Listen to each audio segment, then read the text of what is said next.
ती म्हणजे पंकजा मुंडे यांचा पराभव झाला आणि बीडमध्ये बजरंग सोनावणे यांना विजयी म्हणून घोषित करण्यात आलाय। या क्षणाची सगळ्यात मोठी आणि महत्त्वाची बातमी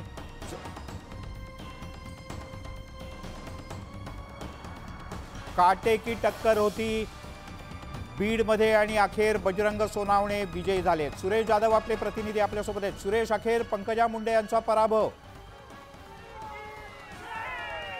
शेवटच्या क्षणापर्यंत बीडच्या निवडणुकीमधला निकाल हातामध्ये येत नव्हता, मात्र आपण आता शासनाची जी 32व्या फेर अशी आकडेवारी आलेली आहे त्या आकडेवारीवरून निकालाचं चित्र स्पष्ट झालेलं आहे आणि बजरंग सोनवणे यांना विजयी घोषित केलेला आहे। अधिकृत प्रशासनाकडून त्या संदर्भात पत्रकार परिषद घेऊन घोषणा केली जाईल, मात्र शासनाकडून जी आलेली आकडेवारी आहे 32व्या फेरीमधली ज्या पद्धतीने आकडेवारी समोर आलेली आहे त्यामधून मात्र बजरंग सोनवणे हे 6,500 मतांनी विजयी झालेले आहेत आणि विशेष म्हणजे या सगळ्या अनुषंगाने कार्यकर्त्यांचा मोठा जल्लोष पाहायला मिळतो। आपण पाहतो कार्यकर्ते या ठिकाणी जल्लोष करताना पाहायला मिळतात।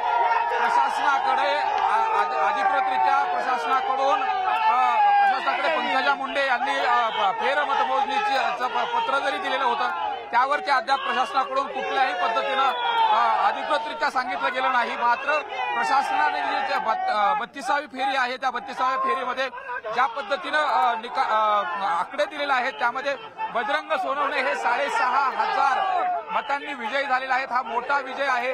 तसं पाहिलं तर यामध्ये प्रतिष्ठापनाला लागली होती। खुद्द पंतप्रधानांनी देखील बीडमध्ये येऊन सभा घेतली गेली होती। मात्र या बीड लोकसभेच्या निवडणुकीमध्ये इतर मुद्द्यापेक्षा सगळ्यात महत्वाचा मुद्दा मिलिंद या ठिकाणी जो ठरला तो मराठा फॅक्टर आणि जरांगे फॅक्टर। यामुळं या विजयाच्या निवडणुकीमध्ये ही निवडणूक कव्हर करत असताना या सगळ्या गोष्टी पाहिल्या गेल्या होत्या आणि बजरंग सोनवणे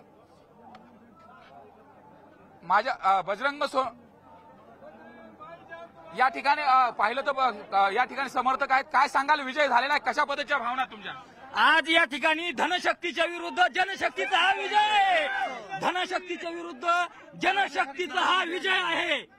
अच्छा, आता काय नेमकं भावना असतील तुमच्या? भावना म्हणजे की बीड जिल्ह्यामध्ये खूप गेल्या कित्येक दिवसापासून या ठिकाणी जाती आणि सामाजिक तेढ निर्माण करण्याचा प्रयत्न काही लोकांच्या वतीने झाला। अनेक शक्तींचा गैरवापर करण्यात आला, परंतु मनोजदादा जरांगे पाटलांचा हा विजय या ठिकाणी असल्याचा आम्ही सर्व जिल्हावासी मराठा आरक्षणाचा मुद्दा या निवडणुकीमध्ये होता आणि त्याचाच हा परिणाम आहे का? हा त्याचाच परिणाम आहे नक्की आणि 100% जरांगे पाटलामुळेच हा विजय झालेला आहे हे आम्ही मान्य करतो। जातीवादाच्या संदर्भामध्ये बरंच बोललं जात होतं, खरंच तशा पद्धतीने झालं होतं का? नेमका काय प्रकार होता? मराठा समाज हा कधी जातीवाद करत नाही। मराठा समाजानं जातीवादावर कधी प्रचार केलेला नाही। मराठा समाजाचे आज बघायला गेलं मराठा समाजाचे जो गाव आहेत त्या गावामध्ये 40% मतदान हे विरोधी पक्षाला झालेलं आहे।